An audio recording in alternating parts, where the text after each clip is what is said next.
Cipher case में बानी chairman PTI को 10 साल कैद की सजा। शाह महमूद कुरैशी को भी 10 साल कैद बामुशक्कत की सजा सुना दी गई। फैसला खसूसी अदालत के जज अबुल हसनात जुल्कुरनैन ने सुनाया। बानी चेयरमैन और शाह महमूद कुरैशी कमरा अदालत में मौजूद थे। मुल्जिमान का 342 के बयान के सवालनामे पर दस्तखत करने से इनकार। अदालत ने करार दिया कि इस्तग़ासा के पास जुर्म साबित करने के लिए ठोस सबूत मौजूद थे। सजा सुनाए जाने के बाद बानी पीटीआई और शाह महमूद कुरैशी 5-5 साल के लिए नाअहल करार। तहरीक-ए-इंसाफ का फैसला चैलेंज करने का ऐलान। बैरिस्टर गौहर कहते हैं तहरीरी फैसला मिलते ही हाई कोर्ट में चैलेंज करेंगे। अदलिया से पूरी उम्मीद है कि फैसला वॉश हो जाएगा। दीवार पर लिखा तो सबको नजर आ रहा था। रात 10:30 बजे तक मैं मौजूद था। तब तक 342 का बयान ही नहीं दिया गया था। जज ने खुद अपनी तरफ से वकला दिए। मुल्जिम का हक है कि अपने दिफा में अपने वकील पेश करे, जो नहीं दिया गया। वकला हमेशा पेश होते रहे हैं, उन्हें जाने की इजाजत नहीं दी गई। वकील सर्जरी के बाइस पेश नहीं हुए तो जज ने अपनी तरफ से वकील दे दिए। जब बुनियादी हक से ही महरूम कर दिया जाए तो केस का फैसला क्या आना है। पूरी दुनिया को मालूम है। कारकुन तहम्मुल का मुजाहरा करें, कोई कानून हाथ में न ले। हमें सुप्रीम कोर्ट और हाई कोर्ट पर एतमाद है, हमें इंसाफ मिलेगा। ये इलेक्शन से तवज्जो हटाने की कोशिश कर रहे हैं। 8 फरवरी को सबका मुहासबा हो जाएगा।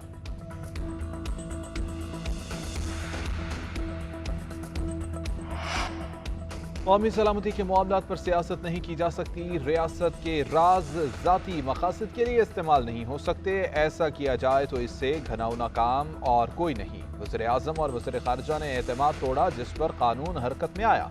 ख्वाजा आसिफ का खसूसी अदालत के फैसले पर रद्द-ए-अमल। कहते हैं कि अदालती फैसले का एहतराम और उसको कबूल करना चाहिए।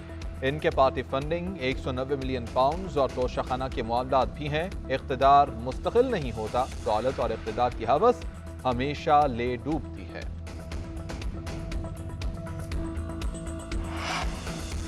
फैसला डंग टपाव है, बहुत ज्यादती हुई है। अदलो इंसाफ के साथ जुल्म किया गया। कभी नहीं सुना कि प्रोसिक्यूशन के गवाहों पर सरकारी वकला जिरह करें।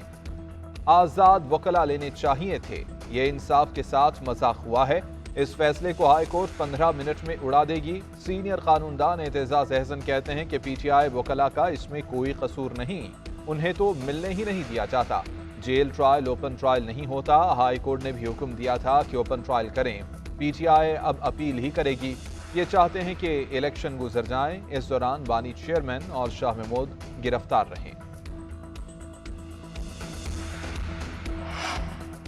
नेशनल सिक्योरिटी के मामलात में कोताही नहीं बरती जा सकती। मुल्क की सालमियत के मामलात को सियासी मकासद के लिए इस्तेमाल किया गया। साइफर का पब्लिक मीटिंग में जिक्र किया गया। माहिर कानून अशतर औसाफ कहते हैं साइफर केस में ताखीर के लिए वकला को इस्तेमाल किया गया। केस में जो चार्ज फ्रेम किया गया उसका दिफा नहीं किया गया था। मेरा ख्याल है कि सजा कानूनी है। कामराद मुर्तजा बोले कि इस केस की स्पीड तेज लग रही थी। बज़ाहिर दोनों तरफ से रवैया ठीक नहीं था। तल्ख कलामी की फाइलें पटकी गईं। आर्टिकल 6 की धमकी भी दी गई।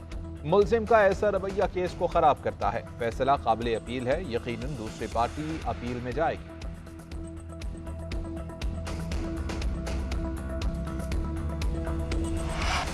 केस का ट्रायल गैर कानूनी हुआ। अदालत ने प्रोसीजर को फॉलो नहीं किया। जो सजा सुनाई गई है वो खत्म हो जाएगी। बैरिस्टर अली जफर कहते हैं कानून के तहत इस्लामाबाद हाई कोर्ट में फैसले को चैलेंज करेंगे। आज तहरीरी फैसला मिल जाए तो कल अपील दायर करेंगे। उमर अयूब ने ट्वीट किया कि तहरीक इंसाफ ने हमेशा कानून की हुक्मरानी के उसूलों की पासदारी की है।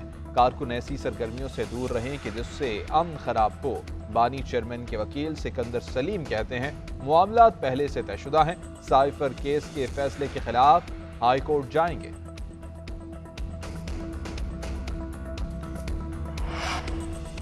और सहाफियों को हरासा करने से मुताल्लिक खुद नोटिस की समाअत। चीफ जस्टिस ने रिमार्क्स दिए कि कौन पुरस्कार है जो मुल्क चला रहा है।